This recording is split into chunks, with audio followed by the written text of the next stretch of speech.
म्हणजे ई ने शेवट होणारे शब्द. आता इथे तुमच्या समोर मी काही शब्द लिहिलेले आहेत. तुम्ही काळजीपूर्वक जर बघितलं तुम्हाला लक्षात येईल की या प्रत्येक शब्दाचा शेवटचं अक्षर हे ई आहे. दिसतंय ना? हो. आता असे पुस्तकामध्ये अशा हजारो शब्द आपल्याला दिसतील ज्या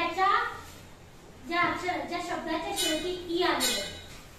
तर आज आपण असे शब्द बघणार आहोत ई एंडिंग वर्ड्स. आता या शब्दामध्ये पहिला शब्द आहे बी ए के ई. आता या ई एंडिंग वर्ड्सचा नियम काय सांगतो लक्षात घ्या, काळजीपूर्वक ऐका.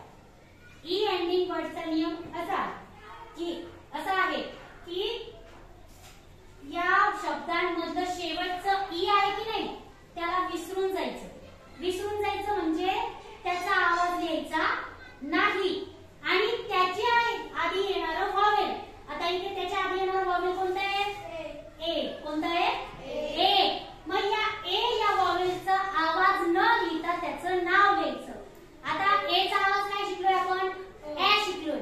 परंतु त्याचं नाव काय आहे? ए. मग हे ए जे आहे ना, आता बी चा साऊंड सांगा ब आणि याला ए जोडायचं. बी ला ए जोडायचं. मग ए जोडल्यावर काय होईल? मात्रा. बे. काय शब्द झाला? बे. आणि के चा साऊंड क. शब्द काय झाला? बेक. कळलं का? नियम परत सांगते की ई एंडिंग वर्ड्सचा नियम काय आहे. ज्या शब्दाच्या शेवटी ई येत असेल त्या शब्द कसा वाचायचा तर ई ला विसरून जायचं. शेवटच्या ई ला विसरून जायचं आणि त्याच्या आधी येणारं जो व्हावेल आहे त्याचा आवाज न लिहिता त्याचं नाव लिहायचं. जसं ब ला आपण जर ए जोडलं तर काय होईल? बे. कळलं का? आता हे झालं बी नंतर ए व्हावेल आल्यानंतर. आता इथे एल नंतर कोणतं व्हावेल आलंय? आय. आता आपण सांगितलं तुम्हाला मी की एल चा साऊंड काय होतो? ल. आता आय चं नाव काय आहे तर आय. काय नाव आहे? आय. काय नाव आहे? आईचं नाव काय? आई. मग काय झालं? लाई. लाई. काय झालं? लाई. मग इथे मी एल आय ला काय लिहिलं? लाई. आणि बी चा साऊंड ब. ई ला विसरून जायचं. काय शब्द झाला? लाई. बघा साऊंड ऑफ लेटर ए या व्हावेलचा साऊंड काय आहे? ए. नंतर आय चा साऊंड काय आहे? ई. त्याच्यानंतर ओ चा साऊंड काय आहे? ऑ. आणि यू चा साऊंड काय आहे? अ. परंतु आपल्याला हे साऊंड नाही लिहायचे, आपल्याला यांचे नाव लिहायचे. तर याचं नाव काय आहे? ए. याचं नाव काय आहे? आईचं नाव काय आहे? आई. ओ चं नाव काय आहे? ओ. आणि यू चं नाव काय आहे? यू. आपल्याला हे न लिहिता हे लिहायचे म्हणजे नाव लिहायचे. आता इथे जसं यल ला ल ला आपण आई जोडलं म्हणजे काय झालं? लाई. आणि बी चं व. लाई व शब्द झाला. पुन्हा आणखी इथे आपण ओ चे शब्द घेतलेले बघा. मग आता सांगितल्याप्रमाणे बी चं ब. काय? आणि ओ चं नाव काय? ओ. मग याला बी ला ओ जोडल्यावर काय होईल? बो. आणि यांचं ई ला विसरून जायचं. बोन. कळलं का? आता शेवटी यू चे घेतले मी. आता मी सांगितलंय की यू चं नाव लिहायचं. मग सी ला यू चं नाव जोडल्यावर काय मिळते? क्यू. क्यू. क्यू. बघा सी चं क आणि यू चं यू. यू चं नाव क्यू आणि बी चं क्यू. कळलं का? किती सोपं आहे. या पद्धतीने ई एंडिंग वर्ड्सचा नियम कळाला तुम्हाला. असे आपण भरपूर शब्द आपल्या पुस्तकामध्ये आलेला आहे. ते शब्द आपण शोधायचे आणि ते लिहायचे. चला सेकंड वर्ड कोण लिहितं? चल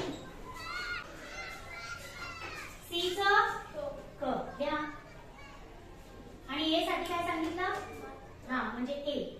आणि क चं के चं काय शब्द झाला? केक. केक म्हणजे केक.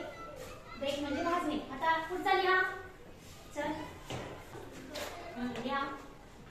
आता ए साठी काय? आणि टी चं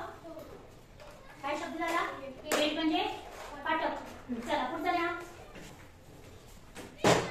यम च म. हा ए साठी हा आणि एल च काय शब्द झाला? मेल. मेल म्हणजे पुरुष. चल हा लिहा. ए साठी हा आणि पुढचं के साठी काय शब्द झाला?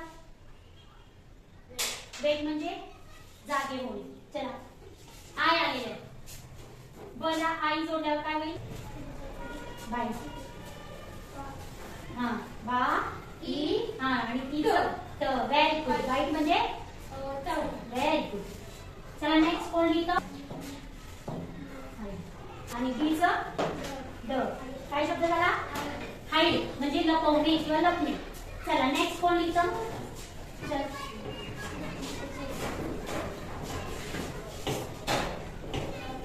हा टाइम आणि यम च काय शब्द झाला? टाइम. टाइम म्हणजे वेळ. Very good. चला पुढे कोण लिहितं?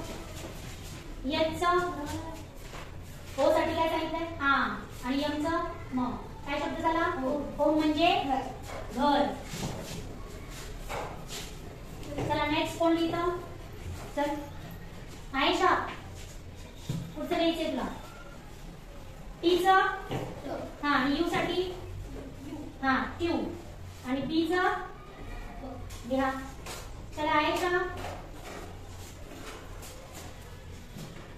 बी च व लिहायचे.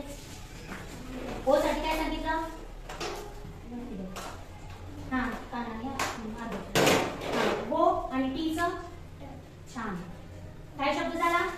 वोट. वोट म्हणजे मत. कळलं ना तुम्हाला? ई एंडिंग वर्ड्सचा नियम कळला. आता पुस्तकात जसेही शब्द येतील तर तुम्हाला येतील ना वाचता? ई एंडिंग वर्ड्सच्या याच्यामधला नियम आहे आधीच्या वॉवेलचं नाव लिहायचं, आवाज लिहायचा नाही. समजलं?